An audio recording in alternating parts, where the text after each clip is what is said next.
विलास, क्या तस्वीरें दिख रही हैं अब वहाँ महाराष्ट्र में? देखिए, ये जो कहा जा रहा था कि कांटे की टक्कर, फिलहाल रुझान में वो कांटे की टक्कर दिख नहीं रही है।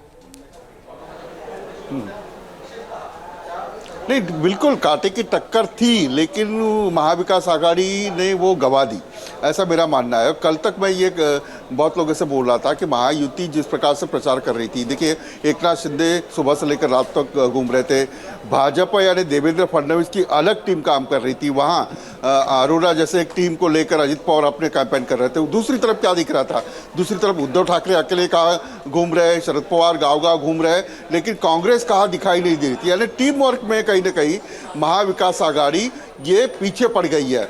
लोकसभा का जो नैरेटिव बना था, लोकसभा का एक फायदा जो था वो महाविकास आघाड़ी को था, लेकिन महाविकास आघाड़ी में कोई नियोजन नहीं था ना। देखिए आप बीजेपी ऑफिस में देखिए, ये अन्नपूर्णा योजना है, 30 सिलेंडर मुफ्त ये योजना है, ये सारे जो है ये कैंपेनिंग जो है ये महायुति ने एक साथ मिलकर किए। देखो गेम चेंजर पढ़ना 50% सहूलत, यानी आप देख सकते हैं कि जो 3 गैस सिलेंडर की आड़ है, यानी 3 गैस सिलेंडर देंगे, लाड़की बहन देंगे।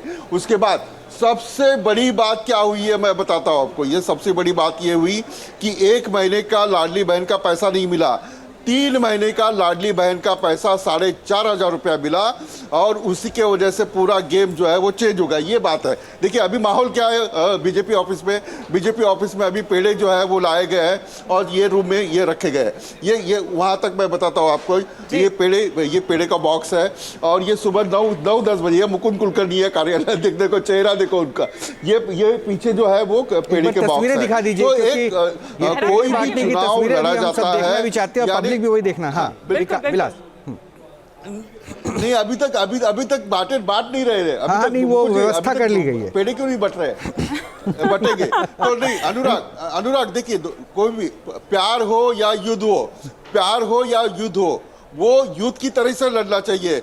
ये महाविकास आघाड़ी और कांग्रेस को अभी तक पता नहीं चला। 2014 में जब नरेंद्र मोदी प्राइम मिनिस्टर बने थे, तब से लेकर अब देखिए ये चुनाव लड़ते ही नहीं है, ग्राउंड पे केडर में जो है वो लड़ते ही नहीं है। आप ये कहकर विलास बार जो कांग्रेस के प्रवक्ता हमारे साथ बैठे होते हैं उनको नाराज कर देते हैं, उनको भड़का देते हैं। आप कह रहे हैं कि everything is fair in love and war, उस तरह से लड़ती है बीजेपी, लेकिन कांग्रेस कहीं ऐसे। एक क्विक रिएक्शन में अनिल यादव जी का जरा इस पर ले लेती हूँ। अनिल जी, कुछ कहेंगे आप इस विश्लेषण पर हमारे सहयोगी के?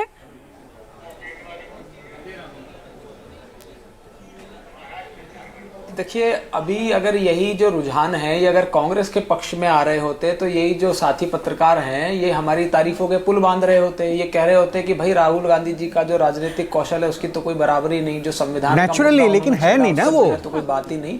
तो ये राजनीति की एक कटु सच है कि भाई जब आप जीतते हैं, हाँ लेकिन सुन लीजिए ना, मैं वही बता रहा हूँ, अभी तो पहले तो फाइनल नहीं हुआ ना, अभी तो ये समय है। तो ऐसे ही भाषा बदलती जाती है, और ये राजनीति का कटु सत्य है कि भाई जब आप अच्छा कर रहे होते हैं तो आपकी कमियों में भी अच्छाई दिखती है, और अगर मान लीजिए कि आप अच्छा नहीं कर पा रहे हैं तो आपकी अच्छाई भी खराब लगने लगती है। आपने कहा कि भाई बार कि भाई राजनीतिक कौशल की बात हो रही थी कि राहुल जी के सवाल कर रहे हैं। मैं बिल्कुल साफ कह दूं कि अगर आप भाषा की मर्यादा को गिराने को राजनीतिक कौशल मानते हैं, इसमें भाषा की मर्यादा गिराने वाली क्या बात हुई? अच्छा आप ही बताइए ना अनिल यादव जी, अगर आप समाज को बांटने की बात नहीं है। चौथे नंबर पर आ गए हैं आप, चौथे नंबर पर आ गए हैं, और ये राजनीतिक कौशलता या नेतृत्व की बात हम नहीं कर रहे हैं। सिर्फ आपके जितने भी वरिष्ठ रहे या जो चले गए आपको छोड़कर, वो भी यही कहते रहे।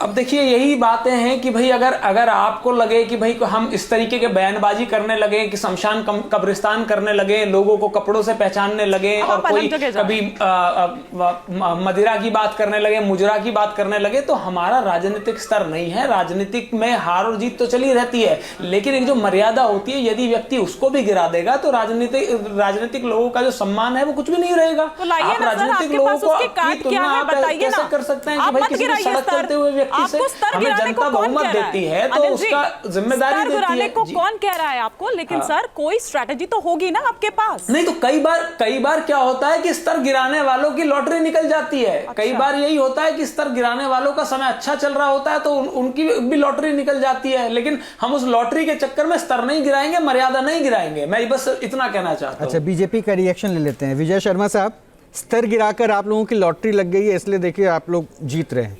जी देखिए, अभी मैं इनको सुन रहा था, ये भाषा की मर्यादा का पाठ हमें पढ़ा रहे हैं। ये वो लोग हैं जो बोटी बोटी कर देंगे, मोदी जी के पर्सनली अटैक करते हैं, नीच शब्द बोलते हैं, मौत का सौदागर बोलते हैं, हमने मोदी का कॉन्फिडेंस तोड़ दिया, सीना तोड़ दिया। इस तरह की किस तरह की अगर उनकी गिनती करने लग जाएं तो मेरे ख्याल से सारी डिबेट इसी में ख़त्म हो जाएगी। तो भैया आप देखिए, आप सुचिता की बात करते हो, आपके तो कहीं दूर दूर तक सुचिता का नाम नहीं है। मणिशंकर अय्यर को आप भूल गए, दिग्विजय सिंह को भूल गए, किस तरह के राहुल गांधी किस तरह के आप शब्द बोलते हैं मोदी जी के लिए। जो वो मोदी जी हमारे अकेले नहीं है, बीजेपी के नहीं है, वो पूरे देश के प्रधानमंत्री है। उनके बारे में किस तरह की बातें करते हैं आप? छोड़िए मोदी जी को, छोड़िए बीजेपी को, छोड़िए, वो देश को नहीं छोड़ते, विदेश में जाके देश के बारे में किस तरह की बातें उस पर ना जाएं, क्योंकि अगर ऐसे कहेंगे तो सुबह से शाम हो जाएगी, सुबह से शाम हो जाएगी। लेकिन बड़ी खबर आ रही है रोहित। अखिलेश यादव की पीडीएफ फर्जी है, ये कहना है केशव प्रसाद मौर्य का। अब अखिलेश यादव ये ऊपर के यूपी चुनाव पे एक छोटा सा रिएक्शन चाहिए। पार्टी समाप्तवादी पार्टी, हाँ समाप्तवादी। एनके सिंह सर, यूपी उपचुनाव पे भी छोटा सा रिएक्शन चाहिए। और देखिए एक बात तो है कि उपचुनाव में तो रूलिंग पार्टी का हमेशा वो रहा है, ये एक परंपरा रही है कि उपचुनाव में रूलिंग पार्टी को वर्चस्व रहता है, तो इसमें है तो कोई नई बात नहीं। लेकिन बात ये नहीं है, देखना ये होगा कि इन एरियाज़ में अभी जो पहले चुनाव हुए लोकसभा में, उसमें समाजवादी पार्टी। एक कमेंट मैं पहले पढ़ के दे दूं।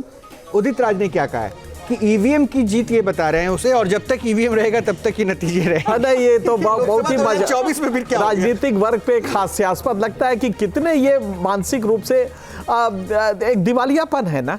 आप जब चुनाव लड़ेंगे, चुनाव पूरी शिद्दत से लड़ेंगे, उसके बाद जब हार जाएंगे तो कह देंगे साहब ईवीएम गड़बड़ हो गया। अभी मैं देख रहा संजय राउत को, उन्होंने कहा जनता का वोट तो है ही नहीं है। अरे लड़ जाते हो। अच्छा नहीं, जब लोकसभा चुनाव हुआ था तो यही संजय राउत क्या कह रहे थे, उस समय ये ईवीएम ठीक था। तो मुझे मजाक लगता है। और पॉलिटिकल क्लास जनता की समझ को इतना घटिया ना समझे तो तुम लोग होगे भाई, सत्ता करते होगे, लेकिन जनता की समझ इतनी कमजोर थोड़ी है कि तुम जो चाहो कह के निकल जाओगे। तो इसलिए इन लोगों को जो भी ईवीएम के खिलाफ कह रहे हैं, उनको ये समझना चाहिए कि यार अभी कल तक तो तुम चुनाव लड़ रहे थे, आज जब हार गए तो ईवीएम खिलाफ हो गया। जहाँ तक यूपी का सवाल है, यूपी में देखना ये होगा कि क्या 2000 लोकसभा के चुनाव से मत प्रतिशत इनका समाजवादी पार्टी का कम हुआ है, ये एक खतरे का संकेत होगा। और इससे बचना बड़ा ज़रूरी है कि आपके वोट परसेंटेज बढ़ने की जगह अगर कम हो रहे हैं तो इसका मतलब मोदी का जो ओवरआर्किंग इन्फ्लुएंस है वो फिर से एक बार इस्टेब्लिश हो रहा है, और इससे अपोजिशन को इसका काउंटर ढूंढना पड़ेगा। अच्छा, ये टैली जो मैं देख रहा हूँ सर, आप दोनों प्लीज़ को जरा एनालाइज कीजिए। झारखंड में, और ये अभी कहा गया था कि छोटा स्टेट है तो यहाँ पे ये चेंजेस हो सकता है, और वो रैंडमली दिख रहा है। हालांकि ऐसा नहीं है कि मेजॉरिटी एनडीए के पास जा रही है, लेकिन बीजेपी के नंबर काउंट में थोड़ा सा इफेक्ट आ रहा है। तो ये क्या चांसेस वहाँ दिख रहे हैं क्या? अरे देखिए, एक बात है कि रिमोट एरियाज है, झारखंड में इनएक्सेसिबल एरियाज बहुत है। महाराष्ट्र में तो एक छोटा सा अगर आप देखेंगे नक्सलाइट बेल्ट जो है उतना ही है, लेकिन बाकी जगह अगर आप देखें तो रिमोट एरियाज है जहां से आपको क्विक इंफॉर्मेशन मिलना मुश्किल होता है।